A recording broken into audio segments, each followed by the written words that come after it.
Hello welcome back friends. तो अभी many queries are coming कि क्या बाई करें, मार्केट कितना गिरेगा, how to buy, what to buy, everything. So guys the problem is nobody knows bottom क्या बने, टॉप क्या बनेगा। Okay, what we believe is if you are finding valuation comfortable in any index or any stock, just go and grab it. At least say 30-40% of your invested capital amount. For example अगर आपका capital is 5 lakh और आपको 50,000 रुपये लगाने को stock में, तो at least by 30 से 40,000 राइट अवे। बिकॉज सी किसको नहीं पता यहाँ से मार्केट रिवर्स करेगा कि और नीचे जाएगा, और नीचे जाएगा तो और अच्छा है। The valuation will become more attractive because जब भी वापस से बुल रन रिज्यूम होगा तो you will be in the most advantage position. क्या फायदा होगा उस टाइम में, वो आपका जो लेस वैल्यूड जो स्टॉक है वो बहुत जल्दी ऊपर भी जाएगा। So I will discuss about the sector which I'm finding very lucrative right now, और जिसमें अच्छा potential है in next 3-4 years to come. Before that, we are a SEBI registered advisor, तो please don't think कोई भी चीज का by cell recommendation मत समझना। ठीक है, it's all for education purpose. I may be having some vested interest in some of the stock discussed, so please do your due diligence before buying or selling anything. So guys, coming back to the topic of valuation, so we will discuss also price to book. What we will be covering? We're covering price to book क्या होता है, क्या formula है, why it is beneficial, and price to book we should look in which sector. हर जगह पे आपको price to book नहीं use करना, कहाँ कहाँ यूज करना वही देखना है। तो let's start. Price to book ratio simply financial metrics है which compares the stock price with its book value. So the formula is very simple, market price divided with the book value. तो book value क्या हो गया, total जो equity है divided by total outstanding share, that will come a book value. तो उससे आपको पता चल जाए। तो फॉर एग्जांपल से अगर आप 2 रुपीज प्राइस टू बुक दे रहे हो तो 2 रुपीज कब होगा, अगर आपका book value is 1 rupee and market price is 2 rupees, so that means price to book value is 2। So that simply means you are paying 2 rupees for every 1 rupee of book value. Now question comes, हम ज्यादा क्यों देंगे जब हमें पता ही है इस company का book value is 1 rupee, why we will be paying 2 rupees.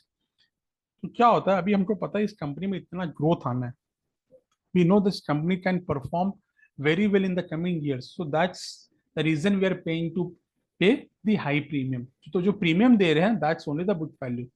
सो अगर थ्योरेटिकली पूछोगे तो जितना कम प्राइस टू बुक होता है उतना अच्छा होता है, पर अगेन उसको आपको बहुत चीज के साथ में देखना भी पड़ेगा, which will discuss in coming slides. So अभी आप देखो, ये जो प्राइस टू बुक वैल्यू है ना, always use this in bank and NBFC companies. P ratio नहीं यूज करना चाहिए, प्राइस टू बुक ही यूज करना चाहिए for bank and NBFC. And what are the reasons why we are saying again and again to use price to book value is this. See, जो fund utilisation करती है bank, तो अभी bank को कैसा अपना फंड्स यूज करना है वो आपको बहुत अच्छा से मेट्रिक्स है for every bank to performance. उससे ही पता चलता है कि कौन सा बैंक कैसा परफॉर्म कर रहा है, जो फंड उनके पास आ रहे हैं। ठीक है, तो वो आपको प्राइस टू बुक से पता चलेगा। सेकेंडली क्या होता है, जितना भी फंडिंग कॉस्ट है, जो यील्ड है, वो हमेशा मोटा मोटी सबका बैंक का सेम रहेगा, ऊपर जो थोड़ा बहुत रहेगा। बट प्राइस टू बुक वो आपको क्या सेटिंग करेगा, बिकॉज सब बैंक का NP will be different. Why NP is different, because जो लेंडिंग करते हैं तो that is different for different bank. Okay, so that will help you to identify, this ratio helps to identify which banks is giving good lending or not giving good lending also.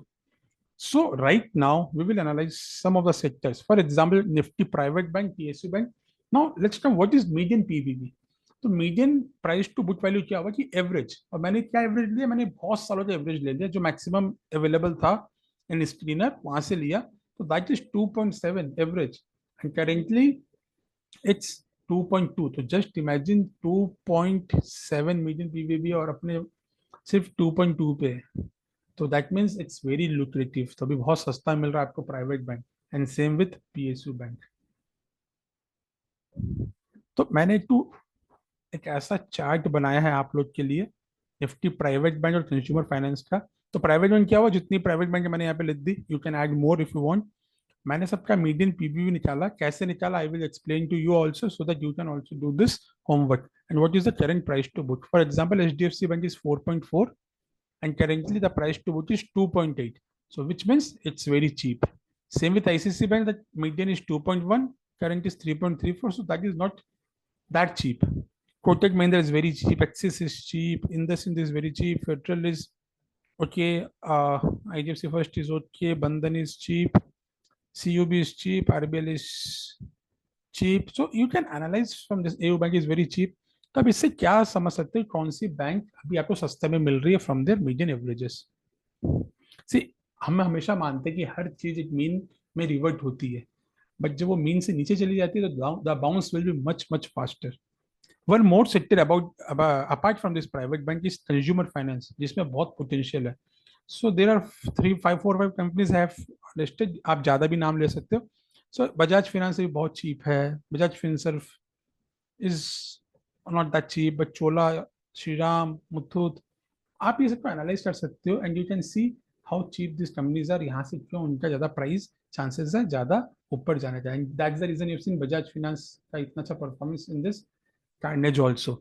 Now let's see PSU bank क्या है, how to find. आप कैसे कर सकते हो? मैंने Nifty PSU bank का ये लिया, ये कंस्टिट्यूएंट है, तो यहाँ पे प्राइस टू बुक मिल रहा है करेंटली अभी 1.41 है SBI का. तो लेट्स सी SBI का कैसे निकालना है. आपको यहाँ पे चार्ट में जाना है, यहाँ पे मैच सेलेक्ट करना है और सीधा आपको यहाँ पे मोर में जाके प्राइस टू बुक ले लेना है. तो price to book is 1.4 right now SBI का, और SBI का मीडियन 1.4 और करेंटली भी 1.41 है. So SBI is reasonably valued right now. तो आप सबका निकाल सकते हो. See for example Canara bank का इज 0.84. तो if you go and see how much is of Canara bank, तो यहाँ पे आपको सबका मिल गया है price to book value. Just go to Canara bank, chart देखो, मैक्सिमम करो और प्राइस टू बुक सेलेक्ट कर लो. तो price to book Canara bank is 0.7. Okay, तो यहाँ से भी पता चल जाएगा. Is apart from this PSU bank and consumer finance, one more sector which is not performed but अभी वो ज्यादा अच्छा लग रहा है, that is finance, housing finance companies. तो हाउसिंग फाइनेंस कंपनीज में बहुत सारी कंपनीज है, देयर आर अप्रोक्स 20 कंपनीज. आपको सबका जाके ऐसे होमवर्क भी कर लेना है. ये इनका current price to book value ये है. फॉर एग्जाम्पल एप्टूस का 3.8 है, आवास का 3.33 है. तो जब आवास में आप जाओगे तो आवास फाइनेंस में आप जाओ, चार्ट में जाओ, मैक्सिमम करो और इसका पीबी भी देखो आप.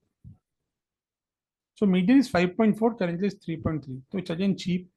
एप्टूस का भी हमने यहाँ पे देखा था, इट्स 3.8 एंड उसका मीडियन अगर आप देखोगे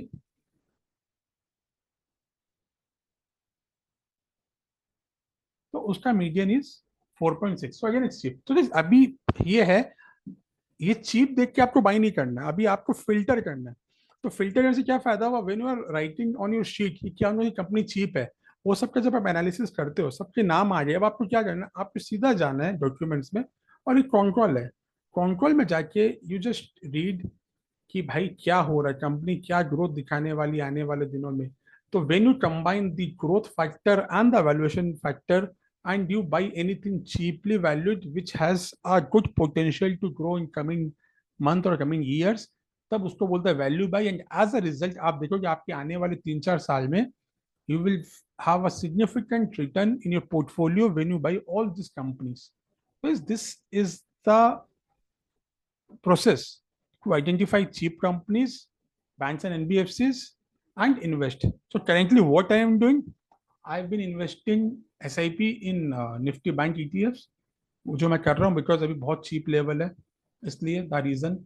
secondly I am on the verge of choosing some of the housing finance companies and NBFCs because मुझे उसमें बहुत पोटेंशियल दिख रहा है. आने वाले दिन में गवर्नमेंट विल डू समथिंग और the other, because if you want to grow, if India wants to grow, which we are talking about कि यहाँ से $10 trillion, $15 20 trillion होगा, तो without bank and NBFCs you can't grow. People बड़ी बड़ी industry को loan लेना ही पड़ेगा. So that's the reason I am bullish on banks and NBFCs. Lucrative भी है. Hope you are liking the videos. Please like, please hit the like button. आप subscribe भी करो. You can join our Telegram page also, where we discuss many stuffs, fundamental analysis, technical analysis, global outlook क्या है, commodity क्या है, everything. So yes, thank you so much. Please like and subscribe. और आपको क्या सीखना है, क्या पढ़ना है, please right in the comment box and also your thought about this video.